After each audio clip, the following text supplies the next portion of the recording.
Self-tapes that stand out beyond the basics. Hello, and welcome back to the Drama Coach podcast. My name is Lisa Southam. I'm an actor, drama coach, mum of young performers, and host of this podcast, where we talk about acting, auditions, confidence, training, the industry, and how to keep going in a way that's informed, realistic, and healthy. And today I want to talk about self-tapes again, because if you've listened to the podcast for a while, you'll know I've talked about self-tapes before.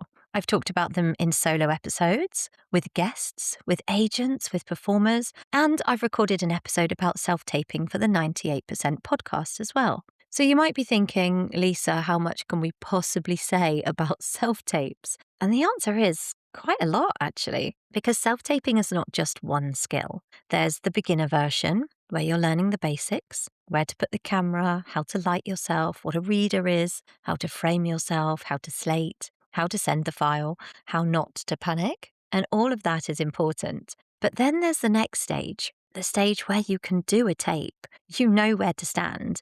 You know not to look straight in the lens unless asked. You know not to film with a massive pile of washing behind you. You know the basic technical stuff. But now you want to make the tape better. You want to make it feel professional. You want to make it feel more alive. You want to make stronger choices. You want to stop feeling like you're just saying lines in your bedroom. And that is what today's episode is about. This is a deeper dive into self-tapes for older teens, drama students, young adults, early career actors, and parents who are supporting performers who are moving beyond the beginner stage. This is not about making tapes. This is not about making the tape flashy. This is not about gimmicks. It's not about turning your bedroom or your lounge or wherever you're filming into a film set. It's about acting better on camera, whether that's for screen, stage, drama school, musical theatre, commercials, comedy, or something else entirely. Because this is what a good self-tape really is. A chance to show your work, not just a video of you auditioning. A chance to show your work. Why self-tapes matter so much now. Self-tapes are now a huge part of the acting industry. For screen work especially, they're not just a backup option anymore or something used when you can't get into the room. They're often the first stage. Sometimes they're the only stage. And for many actors, especially young actors, self-tape is your first chance to be seen by a casting director, producer, drama school panel, agent, or creative team. That can feel exciting. It can also feel brutal at times because you might spend hours preparing something, send it off, and never hear a thing. That silence can be hard, but it is normal. So one of the biggest mindset shifts I want to offer today is this: a self-tape is not a pass or fail test. It's a chance to show your version of the work. That's all. You're not trying to solve every possible version of the character. You're not trying to guess exactly what they want. You're not trying to please everyone. You're saying, this is how I see it. This is how I understand the scene. This is the energy I would bring. This is my take. And that's a much stronger place to work from than, please pick me. Because please pick me energy can make actors shrink. It can make the tape feel cautious. It can make the choices vague. It can make the actor try to be correct rather than interesting. And I'm sharing this because honestly, I know I've made those mistakes and I've seen students make those mistakes too. So I would rather see an actor make a clear, truthful choice than hover in the middle of trying not to get anything wrong. Now, the basics still matter. So before we get on to elevating your tapes, I need to highlight this, that the basics still matter. You can do beautiful acting, but if I or whoever's viewing the tape cannot see you, hear you, or understand what's happening, the tape is working against you. So yes, check the practical things: good natural light or simple lighting setup, clear sound, plain background, camera roughly at eye level, landscape. I have heard the occasional portrait being requested lately with the huge rise of verticals. But so far, most casting directors, even those doing verticals, have still asked for landscape. That's your phone on its long angle, not upright like you do for a TikTok. Keep it landscape. unless specifically requested otherwise. Use a mid-shot to close-up unless, again, something different has been asked for. No distracting filters, no overcomplicating editing, no music, again, unless specifically asked. Maybe you might be reacting to a particular music track for a commercial, say. I have seen that happen. But no, don't be adding music unless you're told to. No dramatic camera moves, no tiny actor who's miles away in the frame, no reader overpowering the scene, no props taking over. Props can be good, but don't overdo it with the props. And please name the file properly if they've given you instructions. Read the brief, read it again, then read it again. I've done this. I've done a self-tape, got all excited, read the brief again when I was about to submit it, and yes, had to do it again because it wasn't quite the brief. Yeah, really read that properly. Because you can lose professionalism before the acting has even started if you ignore some simple instructions. But once the basics are in place, we can move into the real question. How do we make the acting better? So stop trying to perform. I use that in inverted commas. Stop trying to perform the scene. I made a TikTok about this and people are going, what? But we do perform. We're actors. Stay with me here. I'm going to explain it and hopefully it will make sense. Because this is one of the biggest things I see in self-tapes. Actors trying to perform the scene rather than live inside it and let emotions come to them. Okay, I get it. It's an audition. It's important. Somebody important might watch it. You want to show that you can act. So you start kind of pushing. You demonstrate the emotion. You sort of give it. You show us the anger. You show us the sadness. You show us the confidence, the attitude. And suddenly it feels like acting. And not the good kind, the sort of look at me kind. Screen acting especially does not need that. The camera picks up so much more than you think. It sees through before the line. It sees the decision. It sees the tiny shifts in your eyes. It sees when you're listening and when you're just waiting to speak. It sees when you're trying too hard. So if you want to elevate your self-tapes, one of the first things to do is stop performing at the camera and start allowing the camera to catch you thinking. That is a very different thing. Before each line, ask yourself, why am I saying this now? What did I just hear? What changed? What do I want from the other person? What am I trying not to show? Humans hide emotions all the time, right? I've talked about this with crying before. We try not to cry, don't we? Rather than try to cry. What am I hoping they understand? And all of those questions are where the acting lives. It's not just in the line, it's in the thought that causes the line. My next point is know what you want. It sounds basic, but it is where so many tapes fall down. In every scene, you need to know what you want. Not generally, but specifically. Not I'm angry, I'm sad, I'm confident. Those are feelings. They're not playable actions. What do you want the other person to do, feel, understand, admit, stop, start, give you, forgive, reveal, believe? Are you trying to make them stay, get them to leave, make them confess, make them laugh, make them respect you, make them stop lying, make them see you differently, make them feel guilty? Make them give you another chance. Make them underestimate you. Make them feel safe. The objectives go on and on. You could pick absolutely anything, couldn't you? But the objective gives the scene direction. Without it, the tape often feels flat, even if the lines are delivered well. And for older teens and early career actors, this is where you can really start to separate yourself. Because lots of people will learn the lines. Lots of people will look right for the part. And lots of people will be technically fine. But not everyone will know what they are fighting for in the scene. And that is what makes you watchable.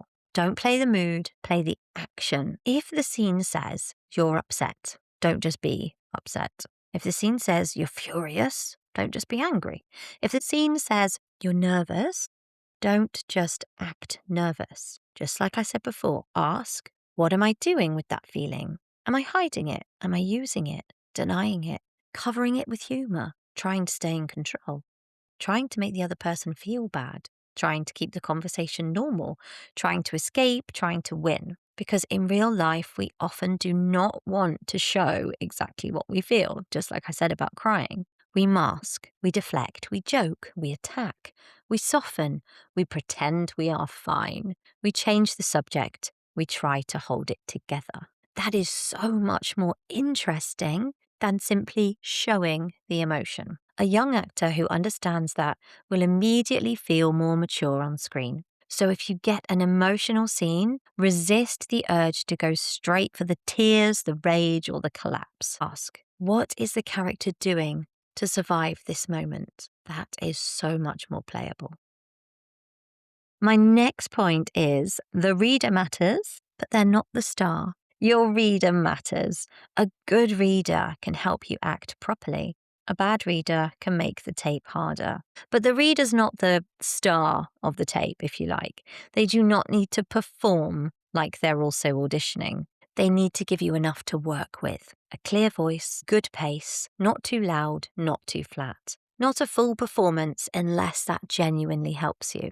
And the reader should usually be close to the camera so that your eye line is not far away. That's another reason to keep their voice a little quieter than yours, or perhaps not mic them, because they're close to the camera and the camera is often your mic. But if you're mic'd and they're not, that should work quite nicely. I've said that before, I know. So for screen tapes, your eye line matters. If you're looking too far off to one side, then we lose the connection. If you're looking directly at the lens when you've not been asked to, it can feel odd. You're probably thinking, Lisa, why do you keep saying if you're asked to?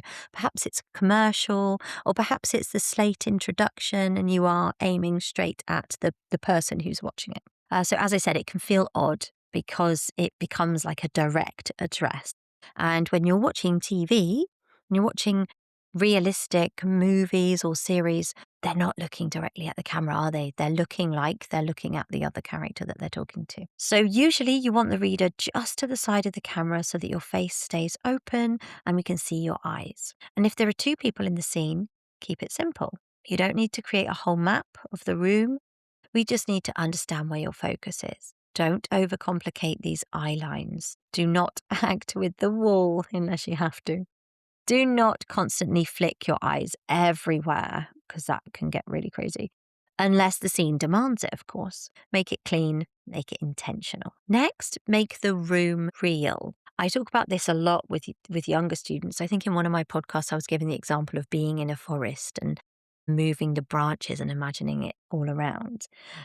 So one reason self-tapes can feel flat is the actor has not imagined the room or the space that their scene is set in. They're standing in the kitchen, the bedroom, the lounge, wherever. They're looking at a reader and they're saying lines, but the scene might be in a police station, hospital corridor, school office, kitchen that's different to yours, a car, a party, a waiting room, a battlefield, a hotel room, courtroom, somewhere completely different. I'm not saying you need full costumes and props and set dressing. Please don't start building a hospital ward in your living room. But you need to know where you are because where you are changes how you behave. I saw this recently in an acting class, and the people in the scene all they had imagined the room or the two rooms that they were talking about, but they all had slightly different versions of where that other room was. So their gestures when they talked about it weren't consistent. And as soon as we had a chat and said, okay, where is that other room that you're talking about? Oh, it's there. Then it was more cohesive and then it was more consistent. I mean, it's unlikely that your self-tape involves lots of people. But as an example, if you don't know what that room looks like, feels like, how big it is, how small it is, where the things are that you are gesturing to within that room, it'll come across in the tape that you don't feel and believe that room. Let me get back to my point. So you need to know where you are, because where you are changes how you behave. Are you allowed to be loud? Are you trying not to be overheard? Are you sitting or standing? Are you trapped? Are you at home? It's going to be so different, isn't it? How you behave in your body, in your face, if you're trapped compared to at home, so different. Are you somewhere official? Are you somewhere you should not be? Are you in public? Are you pretending everything's normal? As I said, this affects your body, your voice, your pace, your choices, your expression. And a simple question to ask is, what would I do differently if this scene were really happening in that place? You don't have to show everything, but you need to know it. The camera will feel the difference. Begin before the first line. I love this one. And sometimes I like to do a little extra as well, and I might cut it from the tape before I send it, but it helps me get into the scene and the character. I think it's one of the quickest ways to make a tape feel more professional. Don't start acting on that first word. Start acting before the first word. I mean, maybe you've got a feeder line from your reader, but maybe your line is the first thing that's on the page that you need to create. So start something before that first word. I call it stage business, but of course, that was my background. It's not necessarily stage now, is it? It's screen. But I always say to students, create your stage business. What's happening and why are you doing it? Even if it is, well, I'm sitting here depressed, then let's see that. Then let's not have you just ping into the first word, if that makes sense. So something has just happened. You've just heard something. You've just decided something. You've just entered the room. You've just seen the person. You have just realized the conversation is going somewhere you do not want it to go. So give yourself that moment before the line. It's not a huge dramatic pause. It's just enough for us to see that the scene has already started. And it doesn't have to be big and huge. I said at the beginning that, subtle things come through on the camera. Like I said, even if it is you're sitting there in that thought. In real life, conversations don't begin when the script begins, do they? The script kind of drops us into a moment. Your job is to know what that moment is that we've dropped into. So before you say that first line, ask yourself, what has just happened? What am I expecting? What do I want? What am I trying to hide? Then let the first line come from that. That little bit of preparation can make the tape feel instantly more alive. Next, end with a button. Now, I saw a casting director talking about this recently, and they chatted about a button being a little bit instantaneous, a little bit different, a little bit throwaway. And if you're creating a button, they were saying, don't just decide, oh, by the way, a button is the bit at the ends, like a little bit of stage business, if you like, at the ends. The same applies, like have the beginning and have the end. But they were sort of saying, rather than, like I talked about the beginning and sort of planning what moment you're sitting in, they were talking about it being spontaneous and fun and unique and not sort of over prepared where you decide what you're doing and do that same thing each time, especially for like, I know we're talking about self-tapes, but especially for a recall in the room or an online recall, like a Zoom or something. And yeah, and seeing a bit of you coming through and a little bit of something different. So I thought that was interesting. But anyway, I'm going to talk about a button and then we can come back to that at the end if we need to. So the same applies here. We don't want to finish the final line and instantly just sort of drop your face or look at your reader and say, was that okay? Stay in the scene for at least a breath. Let that final line land. Let us see what it cost you or what it changes or what you're left with. Again, not a huge dramatic stare into the distance, just sort of stay there, let the scene finish. Actors, young actors especially, can rush the ending because they're so relieved to have got through the lines. But the ending is part of the tape. Sometimes the most interesting moments is after the final line, when the character has to sit with what's just happened. So hold it and breathe, and then you can cut. But if you're actually adding a button, as they call it, like a little line or a little something, do it, go for it and see what happens, because you can always chop it out if you need to and do different takes and try different things. I think that could be especially fun for, I know we're talking about drama here, but if you're doing a commercial or something a bit more fun or maybe a comedy, I think you can explore a little more with buttons. I'd love to know how you're getting on with that. So my next point is make a choice, even if it's not perfect. This might be the biggest note, really, in the whole episode. Make a choice. Please make a choice. So many tapes sit in the safe middle, and I know I've been guilty of this too. Not too angry, not too vulnerable, not too funny, not too bold, not too still, not too much. Actually, I can be too much sometimes, but not too little. And the actor's clearly trying not to get it wrong. I know this. Myself, my students, we love to get things right. But you know what? There's no right or wrong. Art is subjective. So just go for it. Do something, choose something. Because the problem is safe can become forgettable, especially now casting directors are seeing more people because they can through the self-tapes. The argument there is, if you were in the room would have to be booked, the times would have to be booked, and you don't want to waste anyone's time. Whereas now, potentially, it could be opened up to more self-tapes. Poor casting directors stuck in front of their laptops, watching tape after tape. But it does mean that you can potentially see a lot more than before. So there's more possibility for you to be forgotten. And that's not what we want, is it? So I'm not saying you should make a random choice here, not something wacky. We hear make a bold choice quite a lot, and I'm still not sure what I think about that. I think it's making a choice. It doesn't have to be out there, but it still needs to stand out. So don't, I don't know, suddenly whisper the whole scene or start crying in a comedy unless there's a reason for it. So find your reasons, find your decisions, make a good, clear, rounded choice, something that's coming from the text and or you, something that you would perhaps do in life rather than just being sort of wild and wacky with it. Unless it's a wild and wacky piece, of course, or character. So maybe your character's trying to make the other person laugh instead of admitting they are hurt. Maybe they're very polite because they're actually furious and trying to stay controlled. Maybe they're pretending not to care. Maybe they're testing the other person. Maybe they're trying to keep power in the room. Maybe they are younger emotionally than they appear. Maybe they're more frightened than the line suggests. Those choices create texture.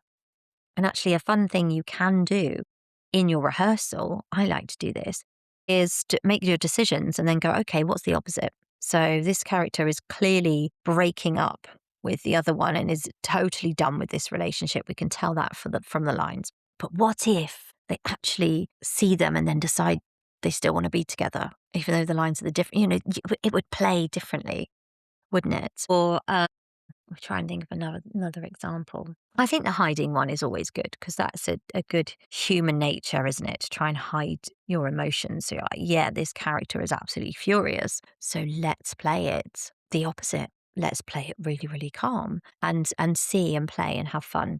I know I say, your 3 takes max, but I think that's after you've made all your decisions.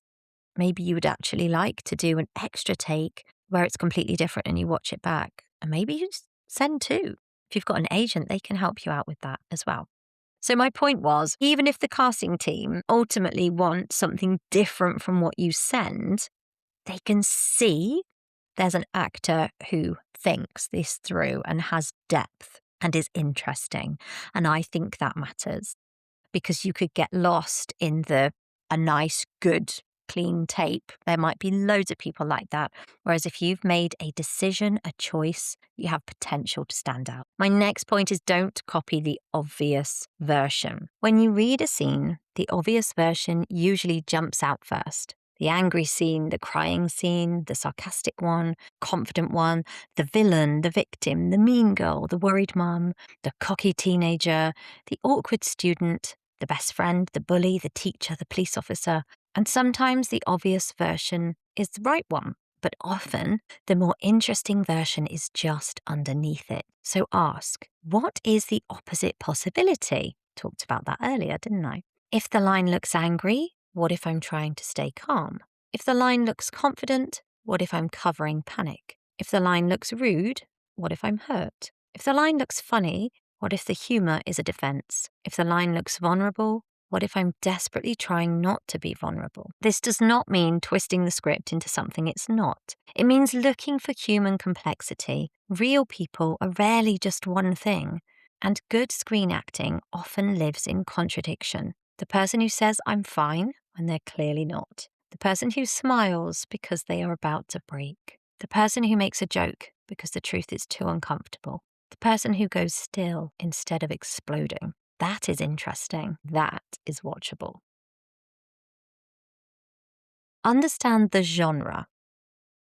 Another way to elevate a tape is to understand the genre. A tape for a gritty TV drama is not the same as a tape for a bright children's comedy. A commercial casting is not the same as a period drama. A sitcom is not the same as a psychological thriller. A medical drama is not the same as a fantasy series.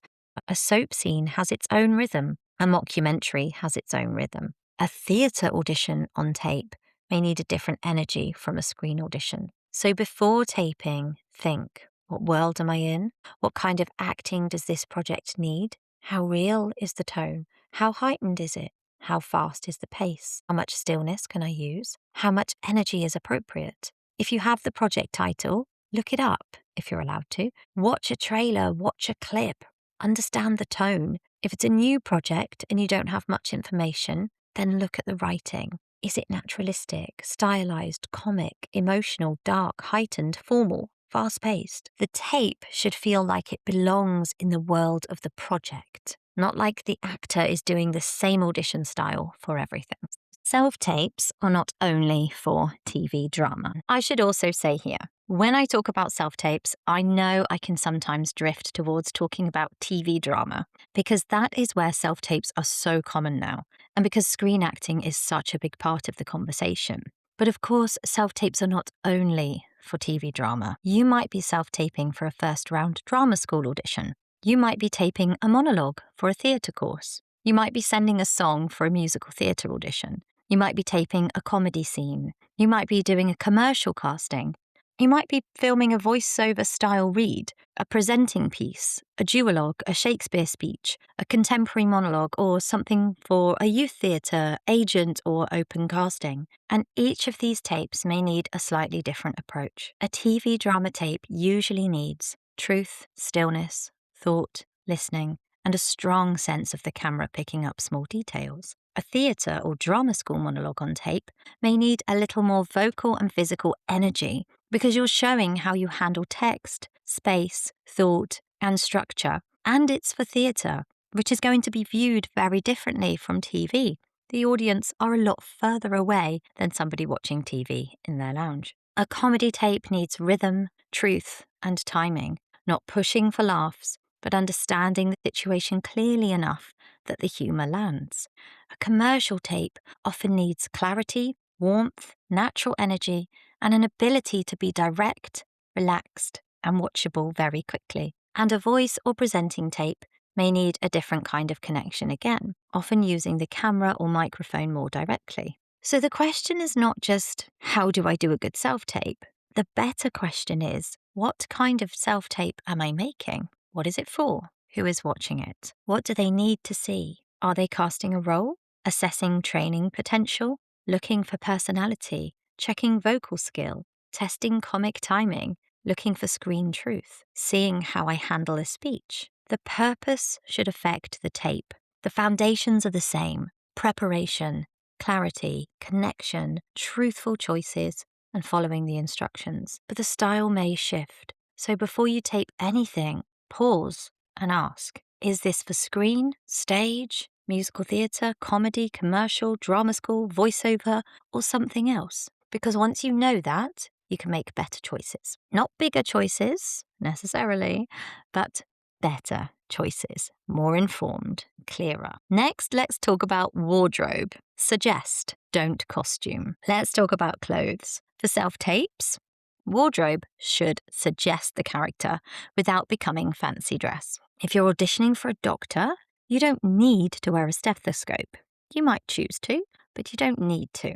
If you're auditioning for a police officer, you don't need to put on a full pretend police uniform. If you're auditioning for a school student, you don't need to wear full school uniform unless asked. You just need to give a gentle nod to the world of the character. Simple, clean, appropriate, no distracting logos, no noisy jewellery. By noisy, I mean you can actually hear it kind of clunking on the microphone. I've changed my jewellery before. You might need some jewellery because it really nods to the character, but not something that's kind of clunking around and creating a noise. No huge patterns taking over the frame, no outfit that makes you uncomfortable, and no costume that becomes the focus of the tape. For older teens and early career actors, this is where kind of taste matters, and looking at characters and looking at people and thinking, and I find it fascinating. I can't give any clothes away anymore now because I keep thinking a particular character might need that. So my wardrobe is now bursting.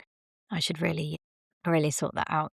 So think, what helps the viewer imagine me in the role without shouting, look, I've dressed up? You know, like a fancy dress police costume is going to look a bit tacky and a bit wrong, isn't it? But perhaps, I don't know, plain shirt and a lanyard as if you are in the office, or think about the kind of the colours that the police officer might wear. No costume that becomes the focus. We want the focus to be you. Think, What helps the viewer imagine me in the role without shouting, "Look, I've dressed up"? A plain top can be enough. A slightly smarter shirt, a hoodie if that suits the character, a blazer if that suits the world. Hair away from the face if we need to see your eyes. I would say we do need to see your eyes, but you can do different things with hair, can't you? Whether it's kind of scruffy or neat, you can think about what hair suits the character. Don't go cutting your hair, but I mean styling. And again, read the brief. I'm not saying you can't, by the way, I'm not saying you can't ever cut your hair. I mean, don't go cutting your hair for a self-tape. Unless you're going to cut it anyway, of course. Right, so read the brief. If they ask for something specific, then follow it. If they don't, then keep it simple. Let's talk about props and being careful with props. Props can help because a lot of the time in life we're doing things, aren't we? We don't stop to talk to that person. So they can absolutely bring a scene to life.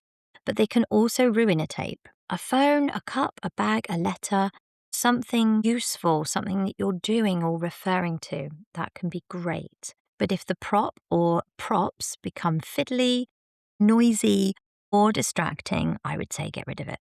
Don't make the viewer watch you struggle with a zip or pour water or scroll on a phone, open a packet or do business with props that has nothing to do with the scene, unless that's your conscious choice of your distraction technique for the character or something like that. Yeah, a lot of the time commercials want you to do some physical things with props. And that's absolutely fine.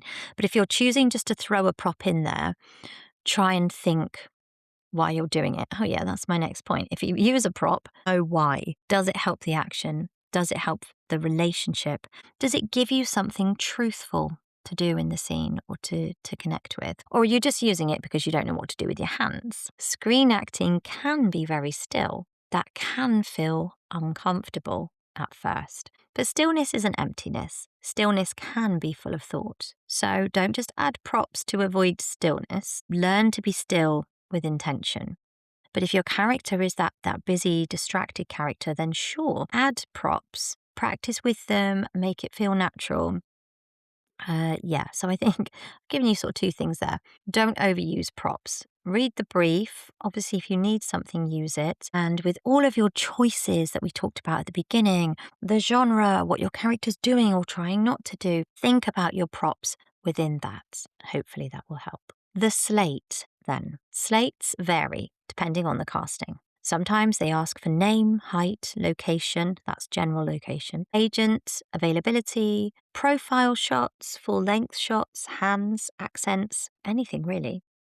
Sometimes they don't ask for anything at all. So again, follow the instructions, but when you do slate, I would keep it simple and natural. This is you as your normal self saying hello, really, and giving any extra information that they've asked for. But don't suddenly become a game show host or overperform your own name. Definitely don't apologize, don't mumble. I mean, I'm sure you know this. Keep it clear, open, and present. Your slate isn't part of the scene, but it is part of how you come across. For young performers especially, I'd practice slating so that it feels easy. Practice your name, age, and location. Again, that's general location, not your address. I get my daughter to, she's practiced hers quite a few times now, to the point that I think we need to shake it up because it seems almost too practiced. So yeah, a good one would be name. Hello, I'm name. I'm so many years old. I live in location. I am represented by, if they've got an agency, and then move on. Hopefully no nervous giggle, if you can help it. Or sorry, or hope that's okay. Just keep it clean and confident. Okay, let's talk about multiple takes. You've probably heard me say this, and I've changed my mind over time as well. I think I used to give myself and my daughters about 5 takes, and now it is 3 takes max. Because of so many things. But that's when we're fully rehearsed, I would say. Or mostly rehearsed. Then I'd do this sort of the 3 takes because it takes a long time then to go through them. Or I tell you what, if we do a sort of half take and it's a nothing take, then I'll just delete that straight away and not even count it. So I've only got 3 to choose from. So should you do multiple takes? Yes, of course, but not hundreds of them. There's a danger with self-tapes that you can do as many as you like. You've got the time. If you've got the time, you're in your own space. You can take after take after take. But I don't think that's a true reflection of the industry because you won't get that on set. And also at home, you will kind of start fresh, won't you? Then you'll correct yourself and correct yourself again. And you start sort of chasing the perfect version. And, oh, I got that line wrong. I'll do that bit again. And actually, I think it can get a bit technical, but emotionally dead. So I would say a few takes with different intentions if you can, and not random differences, but useful differences. We talked about the intentions, didn't we? Rather than the emotions. Have one, say, where you're really controlled, one where the emotion sits closer to the surface, trying to hold it back, but it's coming out. One where you perhaps play more urgently, one where you're softer and listen more, and then watch them back. Not to punish yourself or to cringe. We need to get over that if that's still a problem, but to choose. You're watching critically and you're asking which one feels more truthful, which one feels more connected, which one makes me want to keep watching, which one fits the world of the project. And if you can't decide, just often, I guess, the best take is not necessarily your neatest take because it might not be your most interesting. The one where you got the words perfect is not necessarily best take. It's the one that feels most alive. And if you've got somebody that you can review them with, great. Do that together and discuss it. If it's the parent and the child, fantastic. Be careful. I think sometimes using friends can be tricky. If you've got a trusted friend who's honest and or in the industry, that could really work. But you know best. You know who you're happy sharing your tapes with if you want to make this an exercise that you do with somebody else. But of course, that can take time as well. And I think the more you do it, the more you'll get used to, oh, yes, I feel this take coming through. This is the best. And if you've got an agent, of course, and they've got the time, you could submit two. Maybe they're going to submit two as long as they're very different. So I know reviewing your tapes can be hard at first, but really look critically, look past the I don't like my hair here or whatever, and look and listen to the character, which one feels most alive. So yes, actors can feel terrible watching themselves, especially at first. We're looking at face, hair, skin, listening to our voice and not liking it, or our weird eyebrow. Yeah, the thing that our mouth did that we didn't like. Or this is another reason why not to have your camera on facing you while you're recording, because it can get distracting. The line we wish we said differently. So suddenly that's not assessing the acting, is it? That's criticizing yourself, and it is not useful. You've got to try and watch like a director, not like somebody attacking yourself. A director's not going to say, oh, look, Lisa's eyebrows are a bit wonky. No, they're feeling it. They're not criticizing how you look. So ask yourself practical questions. Can I hear it? Can I see my eyes? Do I understand the scene? Do I believe the relationship? Is the objective clear? Am I listening? Does the first moment land? Does the ending land? Is there a shift in the scene? Am I doing too much? Am I doing too little? All of that is useful. I hate my face. I sound weird. My friend would do this better. None of that is useful. Just let that go. And I promise you, it gets easier. The more you do it, the easier it gets. So watch for the work, not for the self-attack, please. And for parents supporting young performers, please be careful here. Don't stand there picking apart their appearance. I'm sure you wouldn't. Or every tiny habit. Those habits could be really useful to the character. So focus on the acting. Yeah, if I see my daughter, I don't know, she doesn't really anymore, but fiddle with her costume or her clothes in a slate. Oh, don't do that. Yeah, good point. I need to make sure I also stay focused on the acting. I suppose it's because we're focusing on acting and confidence at the same time, isn't it? What are they trying to do? Can we hear them? Do we believe them? Are they connected? And have they understood the scene? This is where the feedback should be. So let's talk more then about the parent or supporter's role. If you're a parent or guardian helping with self-tapes, especially for older teens, your role may need to change over time. When they're younger, you may be setting everything up, reading, filming, uploading, checking instructions, and guiding the whole thing. As they get older, they need to take more ownership. And it does not mean you abandon them, of course not. It means you gradually shift from manager to supporter. Ask them, what do you think the scene is about? What do you want in this moment? Where do you think the shift happens. Do you want a note or do you just want me to read?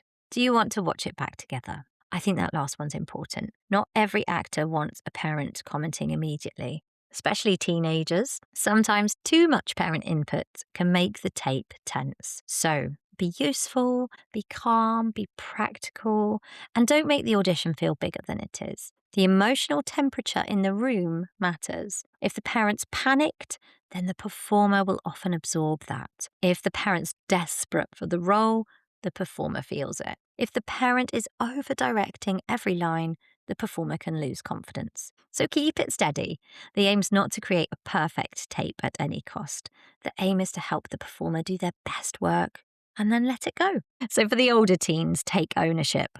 If you're an older teen listening, this bit is for you. Start taking ownership of your tapes. Know how to set up your space. Know how to read a brief. Know how to check the deadline. Know how to name a file, how to do a simple slate, how to look at a scene and make choices, how to ask for help without handing over responsibility. Because that's part of becoming professional. You don't have to know everything and you don't have to do it all alone, but you do need to start understanding the process. And please don't wait until the night before to look at the script if you can avoid it. Your brain needs time. Your imagination needs time. Your lines need time to settle. And yes, some self-tapes do come in quickly. That's the industry. But where you do have time, I suggest you use it. Not to panic, definitely not. But to prepare. Read the whole scene, look up any words you don't understand, work out the relationship, work out what's just happened, and work out what you want. Learn the lines well enough that you can listen to your scene partner, your reader, because if all your energy is on remembering the next line, then you're not free to act. So for early career actors, be specific. If you're an early career actor, specificity is your friend. Vague acting is forgettable. Specific acting is watchable. Don't just play nervous. Play someone who is trying to hide that they are nervous because they need this person to trust them. Don't just play angry. Play someone who's decided not to explode because exploding would mean losing power. Don't just play flirty. Play someone testing whether the other person is interested because they're terrified of being rejected. Don't just play sad. Play someone trying to get through the conversation without letting the other person see how much it hurts. Specificity creates behavior. Behavior creates truth, and truth creates watchability. What makes a tape stand out? People often ask this question, and it's come up a lot in my guest podcasts as well. I absolutely understand this question, but I do think we need to be careful with it. Standing out does not necessarily mean being the loudest. It doesn't mean making a bizarre choice. It doesn't mean adding props, costume, accents, or dramatic pauses for no reason. A self-tape stands out when the actor feels like a real person in a real moment, when they are listening, when they have a clear need, when their choices are specific, when the scene has life, when the actor's not begging us to notice them, but inviting us into the moment. That's the difference. It's a big difference. Trying to stand out can become needy. Being specific makes you stand out naturally. So instead of asking, how do I make this different? Ask, how do I make this truthful? How do I make it mine? How do I make the relationship specific? How do I make the stakes clear? How do I make the first moment alive? And how do I make the final moment land? That is much better work. Common self-tape mistakes. Let's do a few common mistakes that I see. 1, you can probably guess this from everything I've said so far. Playing the emotion instead of the objective. 2, starting the scene cold with no thought before the first line. 3, not listening to the reader, as in the character, not as in, your mum directing you or whatever.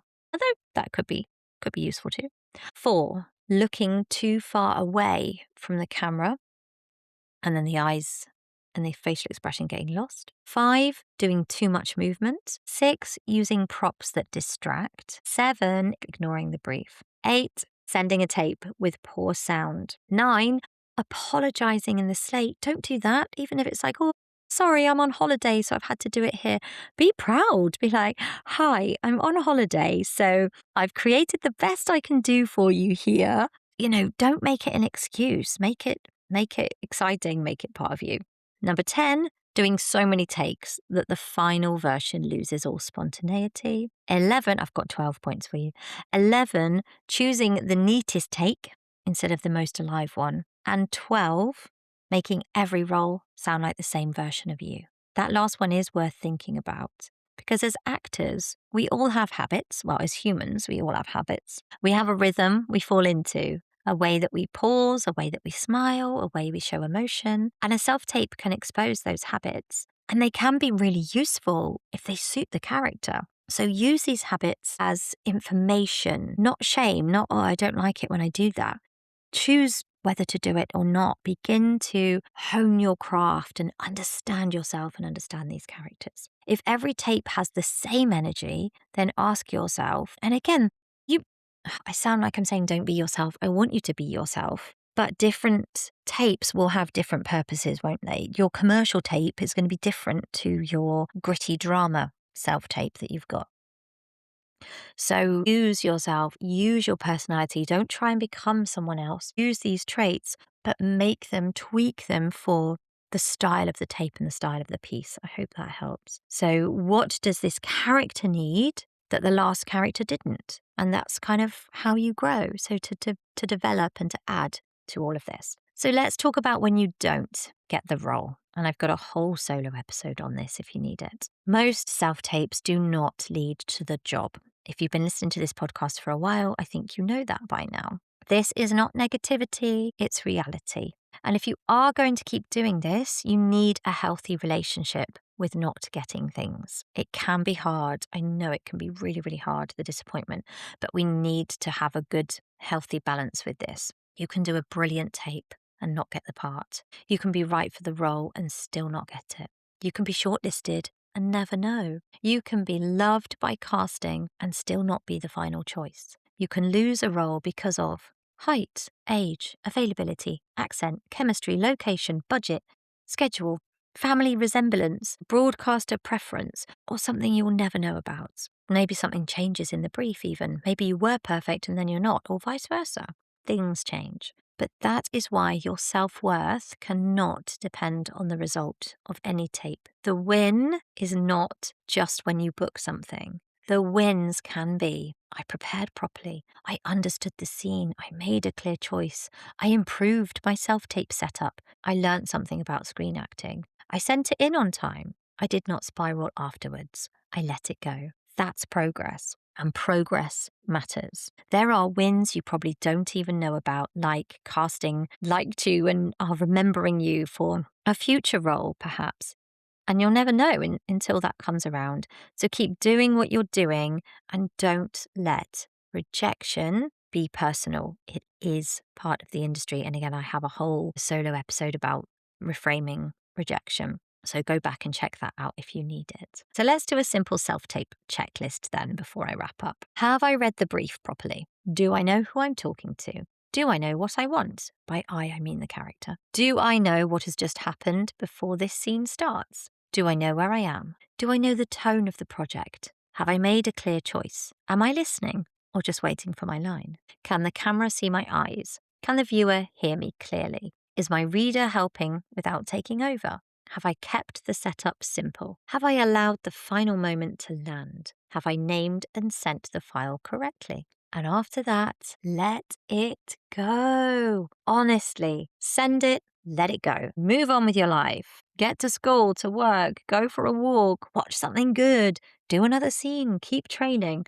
Whatever it is, just send it and let it go. I know it's easier said than done, but hey, practice makes perfect. Don't sit there refreshing your emails as if your entire future is hidden in one inbox. You're building a career, a craft, a creative life, and one tape is one tape. Great. Celebrate that it's done and it's gone and you did a good job. This episode is supported by Scene Tribe, the creative industries network built around the work that you've done and the people you've done it with.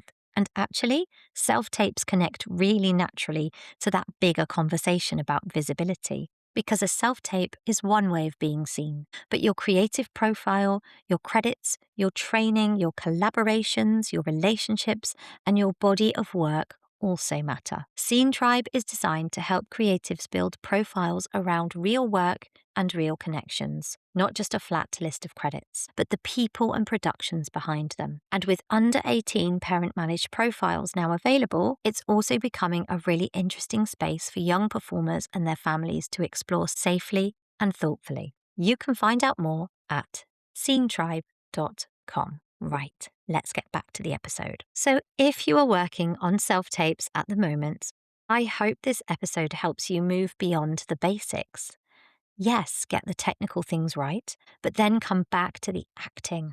What does your character want? Who are they talking to? What are they hiding? What's just changed? And what choice are you making? What makes this version yours? Because a great self-tape is not about perfection. It's about truth, clarity, and connection. And if you are a parent supporting a young performer, keep the room calm. Help them prepare. Help them stay grounded. Don't make every audition feel like a final exam. And if you're an older teen or early career actor, start taking ownership.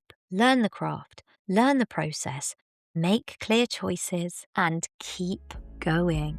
Thank you so much for listening to the Drama Coach podcast. If this episode helped you, please share it with another actor, young performer, parent, or drama student who's trying to improve their self-tapes. You can find me at The Drama Coach over on Instagram, TikTok, Facebook, YouTube, where I share acting tips, audition advice, confidence support, and honest conversations about the industry. If you want to get in touch with me, you can email me, lisa@thedramacoach.co.uk, or drop me a message on socials. Thanks again for listening, and I'll see you next time.